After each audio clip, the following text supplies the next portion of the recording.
Good morning, great assembly. Good morning. Good morning. Thank you for coming today and joining me this morning in supporting the co-arising and co-creation of today's talk.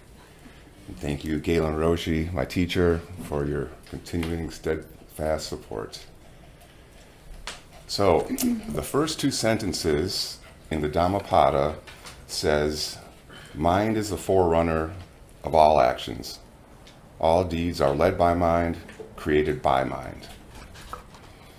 Today I'll say some words about the Buddhist teachings and doctrines known as mind only or consciousness only Buddhism, sometimes manifestation only.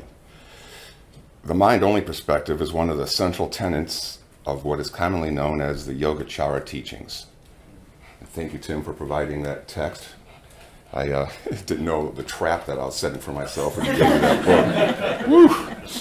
Yeah. Yogacara simply means one who practices yoga. Yoga in this context is joining together or uniting. Yogacara is about integration, connection, and harmony. This yogic practice traditionally includes ethical living, meditative absorption, and training of the breath and body. The Yogacara school of thought is deeply rooted in the consciousness-only movement that first developed in first century India. So this approach to practice originates in the Theravada school and draws heavily from the vast Abhidhamma works of early Buddhism. The Yogacara's earliest appearance, which is part of the vast Mahayana treasure store, can be traced to the Samdhi Nirmochana Sutra, the explanation of the profound secrets around the 3rd century. Then it was extensively expounded upon by the half-brothers Vasubandhu and Asanga around the 4th to 5th century Common Era, and later appeared in the Lankavatara Sutra. So Yogacara arose to integrate the most powerful aspects of the earliest Buddhist teachings and the later Mahayana teachings. Vasubandhu was one of the most revered teachers in the vast and dazzlingly complex Abhidhamma system. And if you're not sure what that is, it's an incredibly detailed cataloging and analysis of the process of cognition and consciousness. These Abhidhamma works systemize and analyze the earliest Buddhist teachings. Later in his life, Vasubandhu and his half-brother Asanga became devotees of the Mahayana. Along with the early consciousness-only and Abhidhamma doctrines, the Yogacara teachings also unite Mahayana principles of non-dualism, emptiness, and non-self. This is no small feat, obviously. This is partly because some seemingly contradictory aspects between the schools and the teachings tend to appear. For example, some Mahayana teachings suggest or infer that the dualisms found in early Buddhism, like the liberation of an individual, contradict the Mahayana ideal of universal enlightenment, or that burying one's nose in the granular, vastly complex Abhidhamma system is a distraction from realizing liberation right now through unconceptualized non-duality. There's even sometimes a derogatory term in reference to early Buddhism, and that phrase is Hinayana. It means lesser vehicle compared to the great vehicle, the Mahayana. I did a little research on that, and nowhere in the Pali Canon does this word Hinayana appear. It's a Mahayana invention. and you can guess who throws it around quite loosely. Dogen Zenji. While early Buddhism taught vipassana, shamatha, purification, and absorption in the jhanas, the Mahayana school, especially Zen, strongly emphasizes non-duality, just sitting, shikantaza, and practice and realization is not separate. There's a phrase the turning of the Dharma wheel that indicates the evolution of the Buddha Dharma through the hundreds of centuries. Yogacara teachings can be considered the third turning of the Dharma wheel. This turning integrates and unites the earlier teachings. What Vasubandhu and Asanga endeavored and succeeded in doing was to make these differing ideas harmonize in practice. The brothers' pinnacle achievement manifests in what are known as Vasubandhu's 30 verses, and what modern practitioners know as mind-only Buddhism. So moving ahead, I will use the terms consciousness only and mind only interchangeably. One crucial concept to clarify from the outset is, what does consciousness only mean? Sometimes consciousness only is translated as mere consciousness or merely consciousness, to remind us that whatever it is that we're agitated or fearful, overjoyed, overwhelmed, or aggrieved by is just consciousness. It's not a real thing unto itself, but a projection or a manifestation of our mental tendencies. Yogacara practice is to know experience and the processes of consciousness and cognition that make up whatever is being experienced. Despite the term consciousness only, the Yogacara tradition does not claim that the universe is made of consciousness only, or that nothing exists other than consciousness. Instead, what is being asserted is that we don't know anything that is not mediated by our consciousness. All experience is mediated by mind, and I'll circle back to that a little later. These mind-only teachings, like all Buddhist discourse, are provisional. The Buddha Dharma employs convention and metaphor as a skillful and expedient method to convey a point. Therefore, these teachings are not opposed to the teachings of the Absolute, of non-dualism and emptiness. Here's what the 7th century Chinese scholar Gyōzan said regarding this matter. In order to refute the false attachment to a really existing realm outside of mind and its activities, we teach consciousness only. But if one believes that consciousness only really exists, this is no different from attachment to external objects, and it remains attachment to phenomenon. So again, we provisionally make real these teachings and doctrines so we can examine them, turn them over, and practice within their framework. Then we can let them go, along with the self, back into the ocean of true reality, of undivided unity. When we hear the terms mind only and consciousness only, let's be sure we don't fall into any New Age woo-woo notions of a third eye or cosmic quantum harmonics and the like. That's Deepak Chopra's job. Yeah, I just took a swing at him.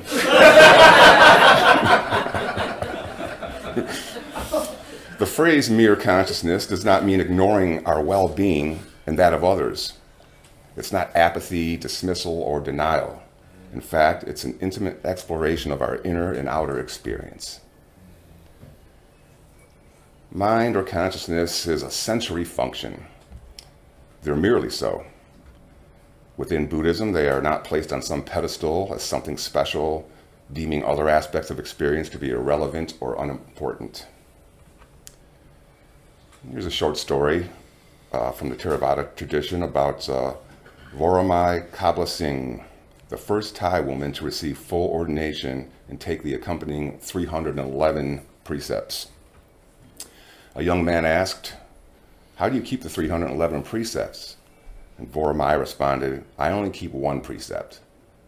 Surprised, the young man asked, "What is that?" And she answered, "I just watch my mind." So again, mind is the forerunner of all actions. All deeds are led by mind and created by mind. Last week, the phrase lamination was used. This is where I got into the weeds. So I'm going to begin to laminate some of these teachings, and bear with me. I'll try not to subject you to too much difficulty here. There's a discourse in the Samyutta Nikaya called the All with a capital T, capital A. In this discourse, the Buddha states that there is no all outside of the six senses. The all are our senses, the physical element, the perceived element, or the perceived object, and the corresponding consciousness. When there is an eyeball, what co-arises is a visible form and a perceiving consciousness, an eye consciousness. The all are the six senses and thereby the six consciousnesses. Within Western thought, the five senses comprise sight, sound, smells, taste, and touch, with the mind regarded as something quite distinct and apart from the other senses. However, according to Buddhism, mind, the sixth consciousness, is merely another sensory apparatus. I recall that sometimes in Tibetan Buddhism they refer to the mind as like an appendage. The mind consciousness is born of the interaction of the mind organ and the field of mind objects, such as concepts, feelings, intentions, judgments, and emotions. It also takes data perceived by any of the other preceding five consciousnesses, and then off to the races with conceptualization of those initial sensory perceptions. By way of imputation or projection, mind consciousness brings them into cognition and conceptualization as mental objects, feelings, mental formations. Admittedly, this is a crude, rather simplified explanation, but I'm trying to avoid having your eyes glaze over too much. So there are two results in this relationship of the mind organ, sometimes the mind faculty, mental objects in the arisen mind consciousness.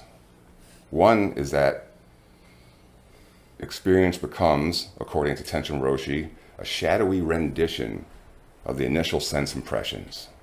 And two, mind consciousness can be considered the locus of duality. So along with the other five senses, this is what the Buddha referred to as the all.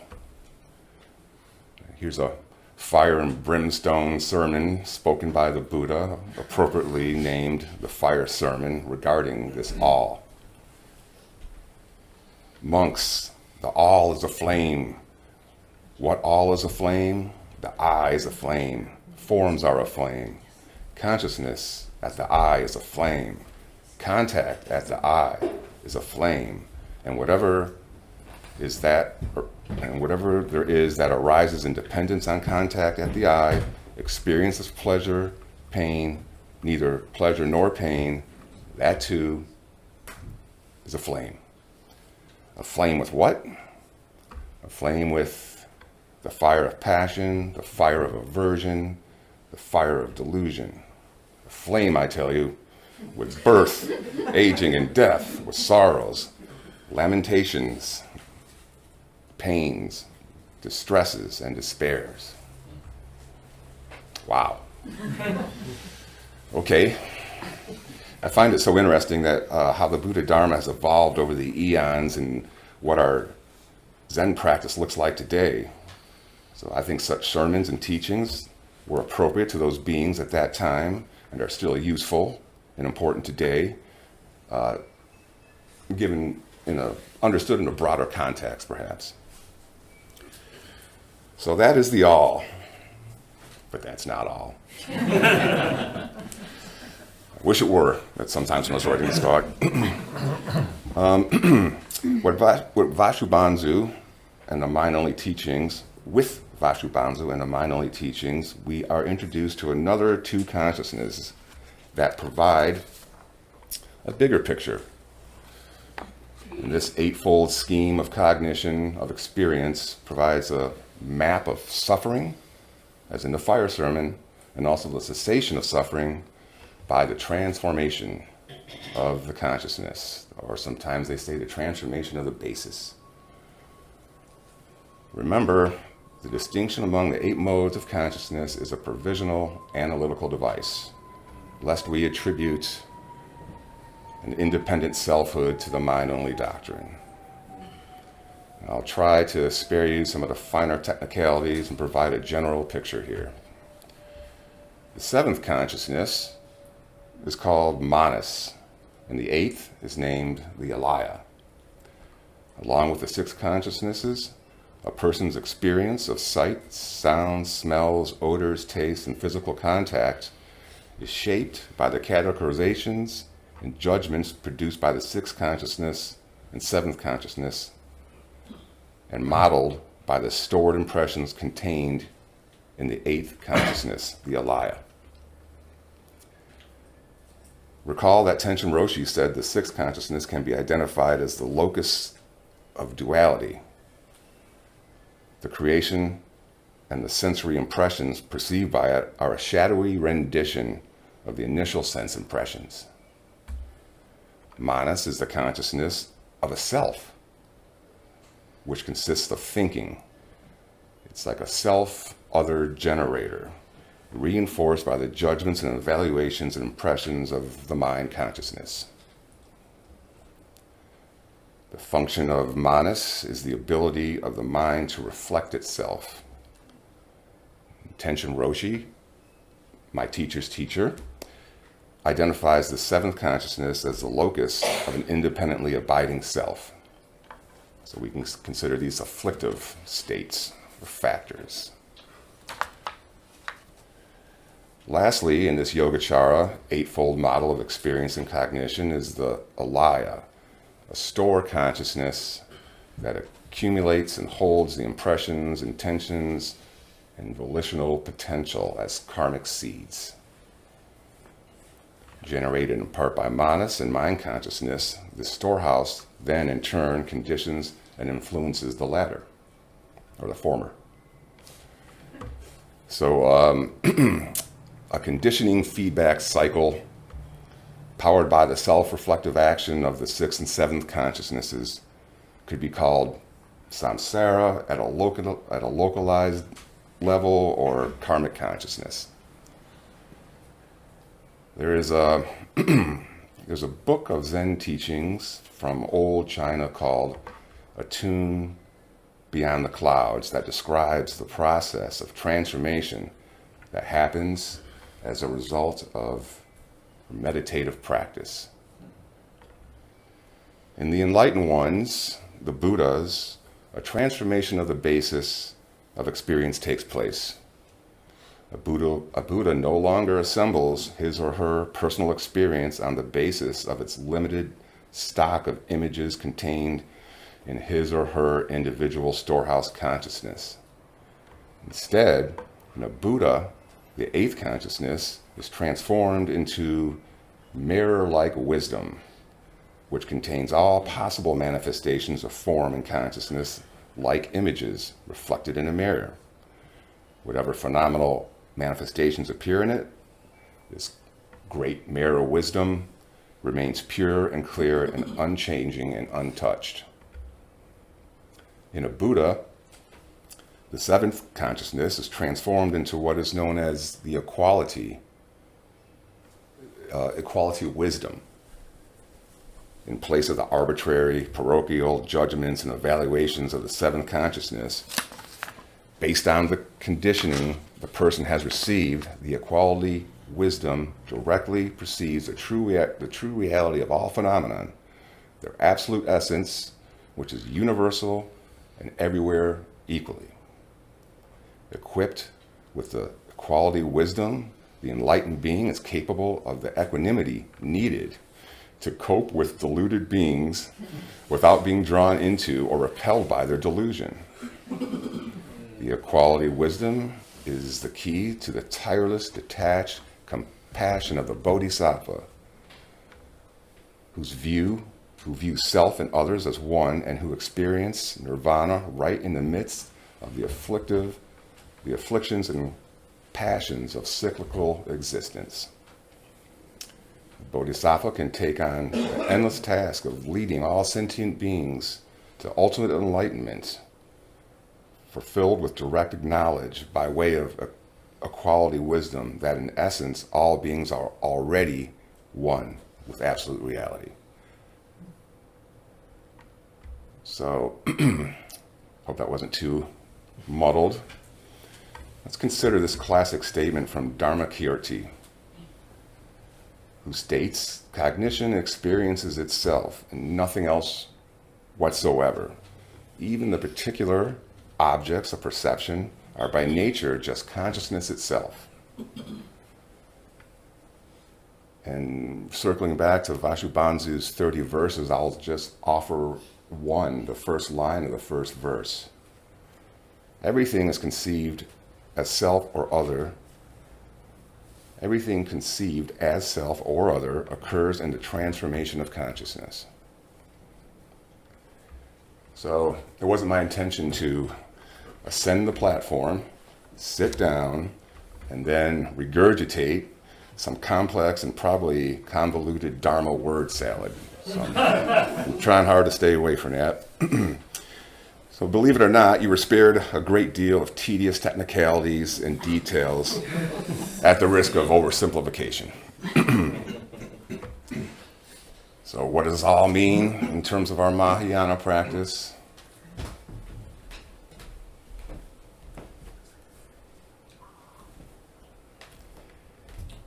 It means, may I and all beings be happy and free from suffering. Meditators the world over continue to turn these teachings and understand them and verify their meaning. We do this with a wholesome desire to live peaceful and happy lives. And in turn, we offer our beneficial assistance to all beings. Thank you.